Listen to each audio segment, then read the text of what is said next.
Got this email, rad@radradio.com, as we are joined in studio by Shelby Elias from United Wholesale Lending and online at financewithshelby.com. Hi, Shelby. Good morning. And it's Elias, like Elias with an E. You can follow him on Instagram. A lot of times when people write us about you, their autocorrect makes you Shelby Alias. Got it. So I like to tell people, no, it's Elias. Yeah, he's not 2004 Jennifer Garner. Right. Jorge wrote in to say, my wife and I really appreciate Shelby. We were able to get a great interest rate, and we closed on our house last month. Our value has gone up $45,000 in just last month. Nice. Thank you, Shelby, and everyone at United Wholesale. Awesome. So, Shelby, I was doing some research as I was looking over everything, and I noticed because, we're on in both Northern California and Northern Nevada, although we have listeners across the country. And all of the 2021 reports and 2022 projections are starting to come out. Home prices remain red hot in the Sacramento area. Sacramento County's median home price has increased 16% last year to $524,000. In Placer County, the median home price is $670,000. One real estate expert in here, whose name we will not mention because nobody's as smart as you, Exactly. says specifically about the Sacramento area when asked how long will it take for the Sacramento region to add enough new homes. You've talked about this. We have a shortage across the country, but we have a shortage. How long will it take to add new homes to the region to balance the supply and demand question? This guy says we're talking several years, 2 to 3. You agree with that? I do. Yeah. Okay. In Reno, the city of Reno, good Lord, its median price has reached $600,000 What? for the first time in January. 5 years ago, it was half that. It was Wow. $304,000. That's where people went to afford homes. Yeah, exactly. And this is what you talk about all the time, Shelby. And by the way, that houses in the Reno market are closing in less than a week. They're going to contract, rather, in less than a week. But you were talking about this a couple of visits ago. As people look to find more affordable housing, I know you're doing a lot in Tennessee, the prices are skyrocketing. Yeah, absolutely. So, and in fact, around the country, in 2021, home prices rose 18.8%. In Phoenix, 32.5% in 1 year. Tampa, 29.5%. There were also over 20% appreciations in San Diego, Vegas, Denver, and Los Angeles. People are scared to death, though, about can I buy a home? And with these prices surging and going up, first-time home buyers are really are having it rough. What do you advise them? Well, number one, you want to make sure that you have a good agent. I talk about that all the time, and I think that the perception of an agent's responsibility is on the buyer side. Hey, I just need them to open up the door, right? Because the clients, they feel like, well, I found the house. I found it right here on Realtor.com or whatever it is. I just need somebody to open up the door. So that's the furthest thing from the truth. What you actually need an agent for is their relationships within the industry. That's extremely important. We talked about Nashville, okay? I just flew out to Nashville. I saw 3 houses. None of those homes were even on the market.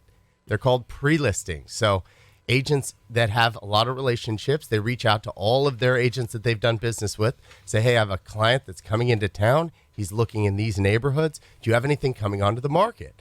And they did. And they said, hey, these are 3 houses. I actually got my offer accepted on a house in Nashville just yesterday. My wife doesn't know yet. Oh, my gosh. Does now. No. So now she's probably like, Because she totally listens all the time whenever Shelby's on. Because she can't get enough of Shelby. It just dawned on me. I'm like, oh, great.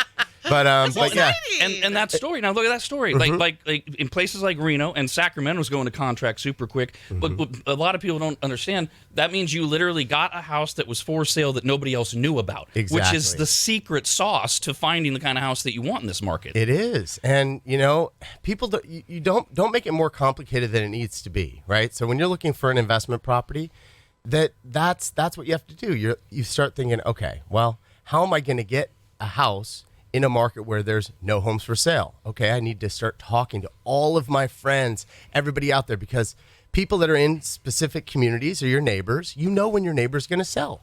So start reaching out to everyone letting them know, hey, I want to buy a house here. And somebody's going to know somebody, and it's going to come up, and they're going to go, oh my gosh, my friend is selling a house here. So reach out to your friends. Another thing, make sure that you pick a really connected real estate agent. So, don't just go with your friend or your aunt or whoever it is, because you're going to start beating your head against the ground, and you're going to be just like everybody else that's saying, I can't get my offer accepted. This is so frustrating. I'm going to get out of the market. But you don't have to. Just make educated decisions around, how you're going to buy or how you're going to sell your house. So one of the most brilliant things, and you say a lot of brilliant things, was a couple of visits ago. We were talking about people who know they don't want to live where they live now. Whether it's the California exodus or what's soon going to be the Reno exodus, because whether it's because of prices, politics, whatever the reason, family, that if they know now that they want to live and if they know where they want to live, whether it's Tennessee, Texas, or whatever, you advised them, why don't you buy the house now and use it as an investment property? Use it as a rental right now while you're still living in California or Nevada, and then the house is going to be there when you're ready to actually move. How do they even get started with finding the realtor you're talking about in Tennessee or Texas or Florida or whatever they might be thinking? Yeah. So you want to first off reach out. There's 3 people that you need main connections with. One is a good contractor. The next piece is a good property manager and a good real estate agent. So once you have those 3 pieces in line, and again, you're going to reach out to your friends, anybody that you know in those specific markets, you find those 3 people, and then what you can do is you start looking for your own down payment. The minimum down payment on an investment property is 15% down, okay? And so now you start looking, okay, do I have 15% to put down, in my own bank account, maybe a 401k, somewhere where I could pull from? Or do I need to look at the equity in my personal house to be able to refinance, pull the equity there to reinvest into this other market? And the way that you really want to break that down is, for one, if you have the equity to be able to pull out, when you pull that out, are you still comfortable with your mortgage payment, right? You don't want to overextend yourself at all. So even though your interest rate might go up because interest rates are higher now, can you still afford that monthly payment once you pull the cash out? Then at that point, you redeploy that cash into another property wherever you think that you want to be in the future. And then you analyze, what is my new mortgage payment on this property that I'm going to buy, and how much can I rent it for? The coolest part about a rental property is that the rents continue to rise. So you're locked in on a 30-year loan, and the rents are going to continue to go up. So even though it might not cash flow too much right now, think about how much it's going to cash flow in 5 years, 10 years, 15 years down the road, and your payment is locked in. People, when you were here last time, a few people wrote in and said, "Well, how exactly do I know that I'm investing in something that's got a guaranteed 10 or 20% return?" That's how. If your mortgage payment in Florida is, let's keep it simple because numbers on the radio are hard, are $2,000, and you're renting it for say $2,250, not a ton of cash flow. Yeah. But in a year or 3 years, your mortgage payment is still $2,000, but now you're renting it for $4,000, and that's where you have the guaranteed built-in increase in your investment. But and when we did our probcast together, you and I talked about can'ts and hurdles, and people are always cutting themselves off at the knees by saying, "Well, I don't know," or "I can't." Right? So you just said, "Well, find a realtor in Florida or whatever by finding these." Well, how do they do that? Can they call you, or you? How are you finding them? Because for people who are going, "Oh, thanks, Shelby, that was really helpful. How am I going to find a realtor in Tennessee?" What do they do? Well, instead of bitching and coming up with can'ts, walk them through it. So first off, you want to see, do you have any friends that are in that specific market? And if you don't, then you reach out to somebody like me that's very well connected, somebody that you can trust, and you say, "Hey, do you have any connections in that market?" Or one of, somebody else that you know. If the answer is no, you're out of luck. Just kidding. but I mean, seriously. Although it is an odd supposition to imagine somebody wants to move somewhere where they know no one. Yeah. You would think if they're going to move somewhere, they at least know someone that knows someone there. Somebody knows somebody. Right. And I mean, honestly, this is the information, age. Like, you can go online, find somebody with a ton of reviews, go on Instagram, make sure they don't have a bunch of fake followers or whatever, because that could get you into some trouble. But look for somebody that has the connections that will put you in the place that you need to be. And the place is somebody that has those great relationships with realtors, great relationships with a contractor, and a great relationship with a property manager. Phone number is 888-989-9811 if you have questions for Shelby from financewithshelby.com. Another great way to make connections, you can get on Grindr and just set the zip code for wherever you plan on living and just talk to those bastards. I'm wondering if the same thing would work. Long story short that I won't get into, but we needed to find a really good attorney in the town my mom lived in, and we didn't know anyone there. and it's somewhere she had ended up. Anyway, long story. Anywho, so I started calling around to like accountants. I started calling around to that area? In that area, businesses that had been there a long time, that were keyed in with the community, different like organizations that were also there for a long time. Who's your lawyer? Who do you use? And like there were only like 3 names and one name particular that came up all the time. Yeah. So I'm wondering, I might would do the same thing, like start calling these different successful, as you research them, businesses or maybe even law offices, whoever. Who's your realtor? Who do people use? Who's the person? No reason for the can'ts. You just keep trying. I was going to say, when you pointed out like how much pricing has gone up in Nevada, right? It could be 300,000, now it's 600,000. Like that's the other thing too, that like you'll miss out on. I know we did, like there were homes we would see in Texas that this does not happen anymore at all in the areas that we've looked, is like because it's a state I love. Maybe we'll end up there someday, who knows. But there were homes you'd find for $450,000 that had 25 acres, and like a big beautiful home that you never would find in a desirable area in California, right? They do not exist anymore. Yeah. You go and you look those up, they are 2x, 3 times that. So it's kind of like biting when you see that, because sometimes people sit there like, someday, because this is what we do, because this is where our career is. Someday we're going to be somewhere else. Okay, but like someday that place is going to be more expensive than it is right now, because there's other people moving there now, and it happens quickly. It's crazy how fast the prices will go up. Phone number is 888-989-9811. You can email us, rad@radradio.com. Josh wrote in, says, I own my house. I refinanced early 2021. I owe about $405,000. It's roughly worth $617,000. I may just be blind seeing dollar signs, but selling to make a profit of $200,000 is very hard to pass up. I don't know if this one's going to drive you as much as it drove me, Shelby, but you're a nicer guy. My idea is to just sell and rent somewhere else and see what happens with the market in a few years. I'm also not 100%. I want to stay in California forever. Am I being blinded by the dollar signs that I'm seeing right now? We talked about this last time you were here. What am I missing? What's the point? If you've got $200,000 in equity in your house, what's the point of pulling that out and doing nothing with it other than paying somebody else's mortgage? This sounds like a terrible idea to me. Yeah, I think that what they're thinking is that they're going to be able to time the market. That, they're like, look, I'm just going to sell and then I'm going to sit on the sidelines. But how many people said that 2 years ago, right? I mean, you just said Arizona had a 30-something% gain. I mean, that's insanity. So keep your money invested. If you want to leverage that investment, right, then refinance, do a home equity line of credit, and redeploy some of that capital, pull back some of those gains. But don't just sell and get completely out. I just don't think that's the right answer. Hello, Robert. Everything okay, Robert? You there? Oh, yeah. What's Sorry. up? My question was for Shelby. Is it possible to buy a house in California with an ITN number? Yes, we do have those types of loans. What is that? It's for somebody that doesn't have a. I don't think that it's for like non-citizens, somebody that doesn't have a permanent. If you're working on your citizenship. Okay, correct. So anybody that has one knows already. Yeah. Hello there, Brad. Go ahead. Hi. Good morning. Hey. Morning. So my question is regarding moving, say, to Tennessee. My wife and I have the down payment. We have the realtor. Obviously we're here in California, and you had mentioned look to possibly buying something now and renting it. So my question is, when you're renting long distance like that, and we're still here and we're renting something out in Tennessee, like all of us with our landlords, now we have to keep up on the house and things break and we got to fix the air conditioner, and that's the only thing that's kind of stopping us, because we didn't really know how do we do that long distance. What's the best way to fix the roof when it leaks, because we're going to have to maintain the place because it's ours, but we're renting it out. But we're also renting it out from a very long distance.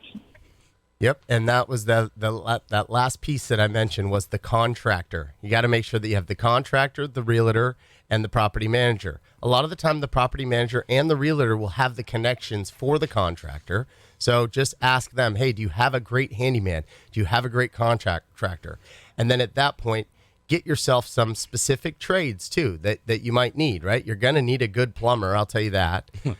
You're going to need somebody that maybe, a roofer, or Just different trades. Get them lined up, get comfortable with them, make sure that they have good reviews and that they're good people, and I think that you'll be fine. And they all know each other. All these guys know each other, and wherever they are. And the property manager is the one that will facilitate all of these repairs. Now, on average, what do you pay in a property manager? It's a percentage, I believe. Yeah, it's around like 10 to 20%, depending on what they do. 20% would be more for Airbnb properties and things like that. If they're going to be managing an Airbnb or a short-term rental, charge around 20. But if not, then they're around like 10%. I think a lot of people, they think that that they have to, or that they will be getting calls from Tennessee from their tenant, that's what the property manager's for. So you're getting calls from the property manager saying, hey, we got to do this at your house, and this is what it's going to cost. But they're facilitating it. But they do have to build in that up to 20% fee of the rent that you're going to be paying the property manager. Correct. But I'm pretty sure that you would say the peace of mind of having somebody to handle all of that, because I know you're not flying to Tennessee to fix air conditioners, because you have people to do this, and that's the whole point, right? Yeah, exactly. All right, got another email here from Anonymous. Hey, Anonymous. Says, my husband and I got married in August of 2020. We both came into our marriage with a house. Oh, this was another one that got to me. Oh. We are looking to sell his and pay down my house and sell mine as well, and get a house that fits our family of 4 and get out of my HOA dues. Now, there's more to her email, but I'm like, they've got 2 houses. They're looking to get rid of both of them. Nothing is a better bet right now than property. And they're worried about her HOA dues. I mean, is this being overly focused on the perfect home, or is this smart? Before I give you the rest of her story. So the way that we analyze that is, what is the rent compared to what the mortgage is, right? Because in some cases, it does make sense more to sell. I talked to a lady yesterday, had the same thing. She's like, should I sell and buy another house, or should I keep this house and put that money into the next house, or rent the house? So anyways, I advised her, it is smarter to sell this house and not keep it, because the rent is not going to come close to covering the mortgage. So it just depends. And maybe on that, the HOA is so high that now it doesn't cover. So now she's going negative. So that's when some people can get into some trouble, is if you keep a property that you can't really fully afford, then if something goes wrong, it doesn't rent for a few months, then now you could be in trouble. But that's what we analyze. Here's the second part of her email. As of October 2020, I came down with a medical condition and had to take a leave from my county job that I was at for 17 years. I'm planning on getting Social Security, disability, and an early retirement. Will this count as income for us when we apply for a loan?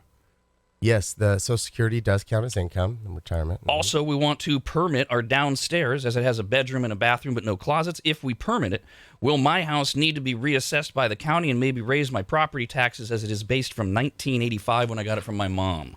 Yes, if you do add square footage, they are going to reassess. Hello there, Maria. Good morning. Hi, good morning. Hey. So my question for Elias is, so currently my husband and I are looking to sell our home. We want to move a little bit closer to family. We have about an approximate $90,000 in profit in our home after closing costs. Should we take that and put it all towards the new home, or should we pay off one of our vehicles and then the remainder put towards the home? So we would analyze that together to figure out where you need your cash flow position to be. Traditionally, it's not the best idea to pay off a car with mortgage proceeds or something like that, because you're essentially going to finance that car for 30 years, by paying that off with the proceeds of your mortgage. But it might be crucial, because maybe that car payment is $700-800 per month, and you need that cash flow. So we really just need to break that down together, and that's really where all the value is just helping you guys make those decisions and knowing that you're making the right ones. This is just a matter of, it's great to call Shelby when he's on the air, and he gives you the best kind of overall answers he can, but this is why contacting him directly is going to be so helpful, because you can get actually into the specifics of what the actual numbers are and what your situation is. And I don't think we, again, like with the way your minds are with money, I don't know everyone's brain goes there. Like, does this mean you're never going to get another car and another car payment? Like, and you used that money on a car, right? And what you said, you're using those proceeds, right, to put on a car that you paid on, you know, with the mortgage. But like we just look at it like the car's paid off. Right. No, Yeah. You know, like the car's paid off. I've really noticed since Shelby's been coming on regularly how obsessed people are with paying things off. And you talked about this last time, that this is kind of an antiquated idea that we have that comes like from the 80s, where the American dream is get a home, pay it off, have no mortgage payment, and you're done. And you've talked a lot about actually you like maintaining mortgages and doing other things with your cash. So it hopefully we're changing some minds. Hey, if you're disciplined enough to, what was that car payment? Are you now putting that money away every month, or are you now spending it? Because now if something goes wrong with the car, right, now you need money. Or you know, better, so it's like, are you investing it somewhere where it's growing? Yeah. Phone number is 888-989-9811. Kate says, I love Shelby's advice for home buying and selling, but I wanted to get some advice on actually getting into a real estate career. I'm 26 and stuck in a career rut, and real estate just keeps coming back around to my mind. I've been in sales previously and construction now. Yeah. Well, I love helping people get into the business. We actually train all of my guys. We're training them from the ground up, teaching them the same way that I break down a deal, the same way that we invest in properties. So I love new people. I love meeting new people. Email me directly, and I'd be happy to help. Do you actually take people and help them get ready for the real estate exam, or do you need them to go take care of the test first and then contact you? If you're working in the real estate side, then yeah, I would prefer for you to actually get your real estate license. But if you're looking for the mortgage side, I could plug you in with more of a like an employee type role. So you start learning and being a part of the mortgage transactions and understanding how to break things down prior to getting licensed. Here's a question from Stacy. Came in rad@radradio.com. I've been told that if you take cash out when you refinance legally, you have to use that money for improving the house. If you don't, and the IRS finds out, you will pay penalties. Is that true? Truthfully, I've never heard that. No. I'm so glad that was your answer. That was another one I kind of looked at and went, huh? Yeah. Hello there, Jeremy. Good morning. Good morning. Hi. Hey, Shelby, I'm thinking about refinancing my house, and I was wondering if you can get a refinance without doing an appraisal. I live in Lake Tahoe. I have the house is worth about 2 or 3 times what I owe on it. Yeah, it is. There's what's called an appraisal waiver, and if the bank feels like you have enough equity, then there's a good chance that you will get a waiver. On just a rate and term refinance, if you're not taking cash out, they're very common. If you are taking cash out, they're not as common, but you still have a pretty good shot. So give me a call. We'll run it and see if we can get a waiver for you. You can get his contact information at financewithshelby.com. I can't believe you've been on the air for 20 minutes and you haven't mentioned property mortgage insurance yet. Nikki wrote in and said, my husband and I bought a house in Plumas Lake, California in February of 2020. We've made some improvements, such as adding a patio cover, new fencing, painting the inside and outside, landscaping. We refinanced last March, hoping that our PMI would drop off, because that is what we were told we would do to make that happen, all the improvements. But it didn't. And now the taxes in the area have increased, and so has our monthly payment. We would like our PMI to drop off so that our mortgage payment would hopefully decrease a little. Any advice would be appreciated. So I think whoever told them to do landscaping and, a new fence, those are not things that are going to necessarily get you more value. So I think that's a the main contractor. thing. Yeah. Everybody needs to understand that, that's like putting wheels on a car. You're not going to sell your car for more because you have cooler rims. People think that. Yeah, it's not. It might make the curb appeal go up, so more people might be interested in your, house. But where you really make the money is, can you remodel the kitchen? Can you remodel the master bath? Even staging the house is going to get you some more value, but not landscaping, a new fence. I mean, even like a new roof. I get that a lot. People are like, well, I put a new HVAC and a new roof. As long as it works, nobody's paying you more money because you have a newer roof or a newer HVAC. What about her PMI? Is there a reason? Why didn't that come off in the refi? Because her property value didn't increase enough to be able to remove the PMI. There's the connection. Yeah. So I love that analogy of the rims on the car, because it's like putting in a pool or so many other things that we talk about. Yeah. It might attract certain people, but it's a much smaller amount of people that might be looking for that car with rims, just like a lot of people are like, wow, whoop-de-doo, a patio cover. And it also eliminates as many people as potentially possible. And that is where it's so important to get the right advice from the right people about what exactly the home improvements you should be doing. Someone in our family got into an argument with me about it. I'm like, I listen to the experts. Okay. But this person is convinced because the way they've done their backyard, I'm like, it's going to make your life more fun. But you should have did your kitchen. You know what I mean? Because like when you look at the two, I'm a kitchen person. That is the first place I go when I'm looking at a house because I love the kitchen. That's my favorite room. Well, and how many people? How many times? If you ever looked for a house, you ever bought a house? Maybe if you're not even doing this yet, how many people are buying it based on the backyard? Most people go into a house and they go, "We're going to change all this." What we care about are the living spaces. I mean, every now and then you find a super cool backyard, but it's super cool to you. But it made sense to me when you guys say, 50-50. Yeah, half of people, maybe they are the backyard people. They're looking at that, but half of them aren't. This is from Patricia. Can you discuss, again, the advantage of adding a family member, especially older parent or grandparent, onto ownerships of their house? Will their pension and SSDI income hurt or help them tax-wise as a deduction? This came up, I think, a couple visits ago, something about adding family members. If you add a family member to your mortgage, is that what she's asking? Sounded like, yeah. So ownership of the house. Yeah, if your family member doesn't currently own a home and you add them to your home, then you could shift the write-off to them. You can do that, and you could choose, okay, well, I'm going to write half of the interest off and you can write off the other half. So that might help them. But this is another reason why you don't necessarily want to pay off your mortgage, because there is a tax deduction there. So once you pay it off, there is no mortgage interest write-off. Hello there, Andrew. Yes, hi, good morning, Shelby. I just wanted to thank you for assisting my sister. She lives up in Pioneer, and you guys were able to reduce her mortgage from 30 years to 20 years. She was able to pull cash out and redo the 100-foot driveway, which has really excited her. Taking a lot of stress off of her life as well.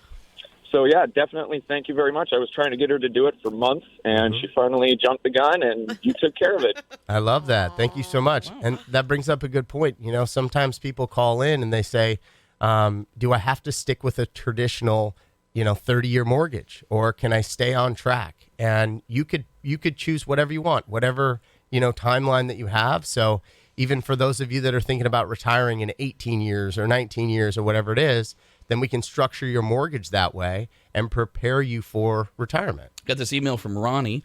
Says, my wife and I bought a home in Roseville last March for $425,000 at a 2.75 rate. We put $70,000 down after a kitchen remodel. We just had it reappraised to drop out PMI, and the house appraised at $605,000, so about $200,000 more. Would it be a good idea to do a cash out refi? Only if you're comfortable with your mortgage payment and you can redeploy that equity to make you a better return on investment. The last time we were on, we talked about that $200,000 of equity is going to stay $200,000 in equity. It's never going to compound. It's never going to necessarily grow. Your house value, it can go up regardless of if you pull that equity out or not, because the equity is tied to your specific home, not the equity. So what I would recommend is, maybe pull some of that cash out, analyze your payment, make sure you're still comfortable with that, redeploy that somewhere else that maybe is going to compound or something like that. And, that's the beauty of this all. I mean, your home is an investment, and you need to constantly be looking for ways to make a better return on investment or a better way to reinvest. So every specific example is obviously specific and different, but just in general, let's say you've got $200,000 in equity, and you basically have no real savings to speak of. You have no emergency fund. You have no slush credit cards, right? A lot of people walk around thinking that. You don't have any balances on your credit card, so people think, oh, that's what I'll use. Where do you come down on, because I've always used like 3 or 6 or 12 months living expenses. Where do you come down on the slush fund that is just kind of sitting somewhere, not doing a lot for you, but it's there, it's liquid, it's ready to go? You have like a percentage or something? I think 6 months is great. I love that. For myself, it's like a year. That's where I feel comfortable, is because I work in a market to where literally the real estate market can turn off. So I've had that happen. So, I mean, I had to float myself for a solid year without making any money because the market crashed. So, for me, it's a little bit different, but I'd say for everybody else, it would be about 6 months. I mean, I think that what's going on right now with Russia, I mean, think about that. Their currency literally got cut in half in one day. So it's not, you would be naive to think that, that'll never happen to us. Like, well, what do you mean? You have to prepare yourself. And I would say 6 months is a really good angle. For 6 months, if you don't make any money, can you survive? And trying to figure out what you're going to be paying for gas in the next couple months is going to be impossible. So probably double it. Phone number is 888-989-9811. By the way, we were talking earlier. Have you ever knowingly been involved with a haunted house?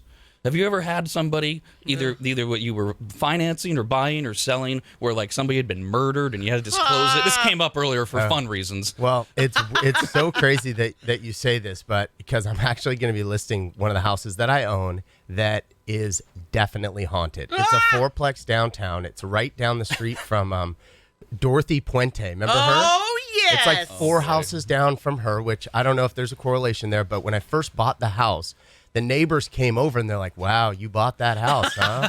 And I'm like, what do you mean? And I have several stories about tenants who have lived in this house with the craziest stories. Oh, yeah, no. Yeah. No. So I'll give you an example. So my brother, right, my younger brother James, I told him, I said, hey, you can live in this house downtown for free. Don't worry about it. You're all good.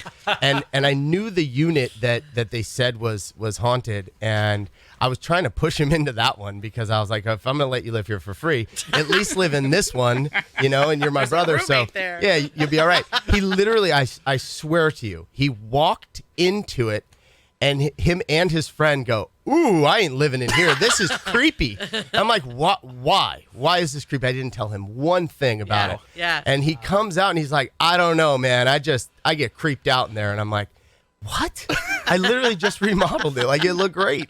And I'm like, I don't know what you're talking about, And sure enough, he didn't live in that one. He's like, no, I'm not living in that one. I want to live in this one. Wow. So he didn't live there, but then I'm talking every tenant that lived there had the craziest stuff. And I had 2 tenants, I swear, that begged for me to let them out of their lease because they were going crazy. No. I'm dead serious. So sad. I could spend the entire episode going over this stuff. It is crazy. Might be smart to get a seancer, You might want to scrub that on staff just to have on call, for such emergencies. They have Puentes Daisy. Dorothy. Yeah. Dorothy. Yeah, I think it's on Netflix. They're going over a lot of old cases. A lot of people that have done things like that, and she's one of them they highlighted. And I haven't finished it, and I wonder if she hid bodies anywhere else. Sac Spirit actually did an investigation of that, and they documented it on their YouTube channel. You can go to sacspirit.com and find that. Phone number is 888-989-9811. Hello, Jason. Hey, morning, Rad. Hey. Morning, Shelby. Hey, about the home value. We just purchased a brand new construction home, and the front yard came completed, but the backyard was just dirt. But we totally redid the whole backyard. I mean, is that a significant improvement, if that makes sense? Sorry. Yeah. So with a brand new home, there is a little bit more value in having a backyard because anybody that goes to buy your house is going to be looking at that like, okay, if there's literally dirt, they're like, all right, this is going to cost me some serious money to be able to add something. But again, when you go to sell that house, say you put $40,000 into your backyard, your house will not sell for $40,000 more. So it's tough, but on a brand new home when it's all dirt, it definitely does have a bigger impact than somebody just redoing their backyard and putting in new shrubs or completely re-landscaping. If you have landscaping, it's a little bit different. Sarah wrote in and says, I'm nervous to buy a home in this market. I'm a first-time home buyer and I'm looking in Sacramento. What's your thoughts on this? Should I wait a couple years? So if you're nervous, then that means that maybe you can't afford the monthly payment, right? And I would never recommend anyone strapping themselves to a mortgage if you're not comfortable with the payment. So it really comes down to that monthly payment.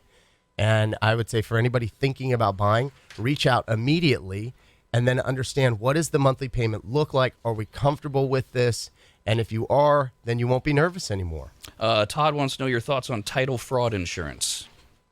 It's really that's that's for the title company, to really address. Not your ballpark. It's really not. Hello there, Kevin. Good morning. Hey guys, how are you? Hi. Hey, I'm down here in Reno, but I live in a small town just about 45 miles away. Do you guys remember Loyalton? You ever heard of that? Oh yeah, I know Loyalty. When you guys were here, yeah, it's pretty small. The only single women there get milk twice a day. But I was trying to refinance my house. It's owned free and clear, but it's not worth a ton of money like a lot of California homes. And I've been running into a wall when a lot of mortgage places say they won't refinance anything that's for less than like $125,000 minimum. And my house might be worth 90 tops.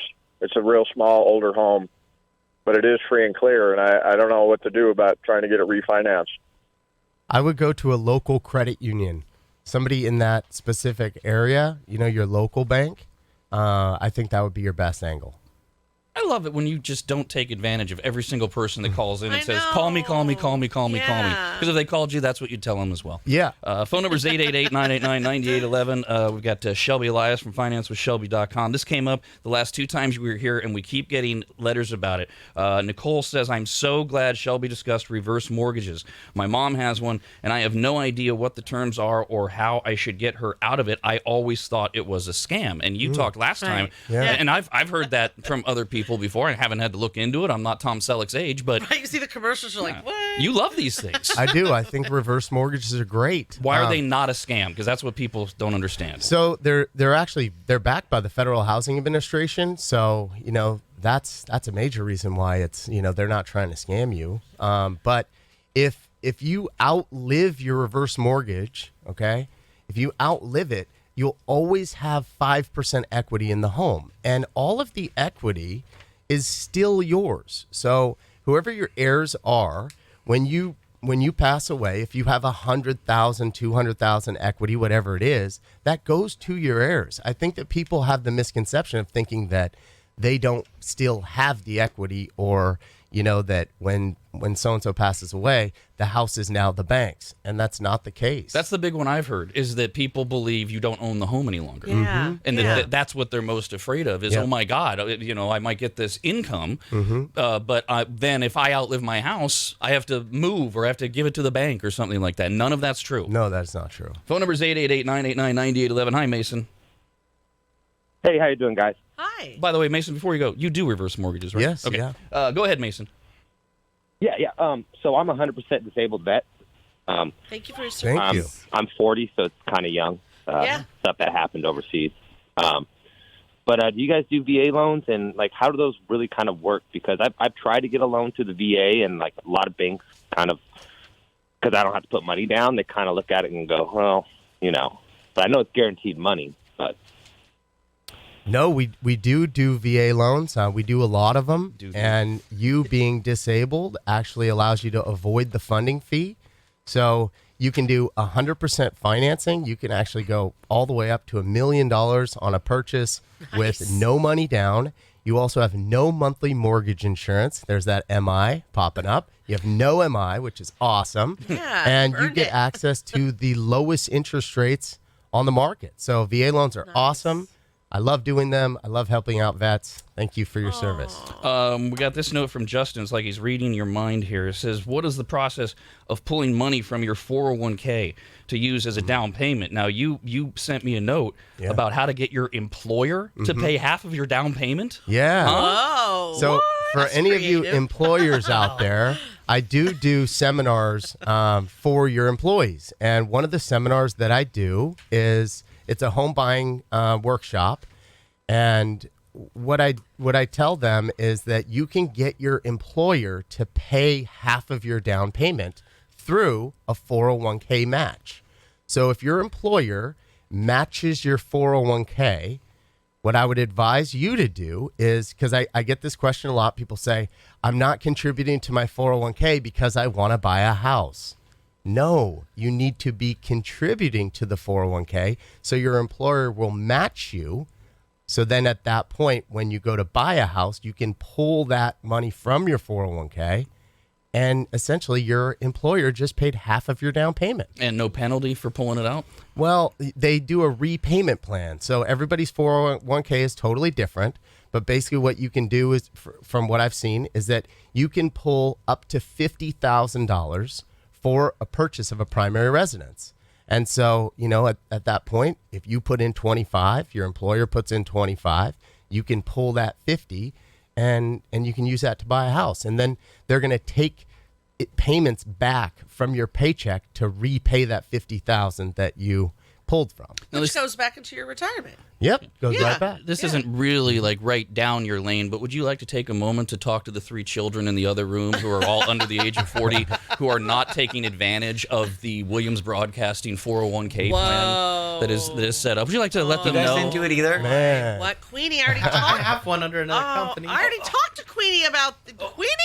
What I am literally writing an email right now to the banker. Yeah, don't send it to that guy. A different guy? Yeah, a different guy. Okay, I'll talk to you after the show. Perfect. I'll send you all an email Thank just in case you're motivated to get started. What would you say to Queenie? Because she thinks she's young. She probably won't live long anyway. Well, she is young. She is, yes, but a girl. I mean, I think 401ks are, they're great, especially if your employer does match, which I do. Oh my God, Queenie! That's a no-brainer. I mean, come on, you're getting 50% for nothing. So that's a great return. Is it for nothing though? Jason just wrote in and said, I just wanted to say thanks for all the advice Shelby provides for us lesser class understanding people. I live in the Reno area. Thanks for helping us all. Awesome. It's always great to have you on, my man. He's online at financewithshelby.com. You can follow him on Instagram at Shelby Elias. It's like Alias, but Elias. And he's always putting up great videos. It ends too soon. I know. It flies. It flies every time you're here. That's why we have you on so often. Thanks as always for being here. Thank you, guys.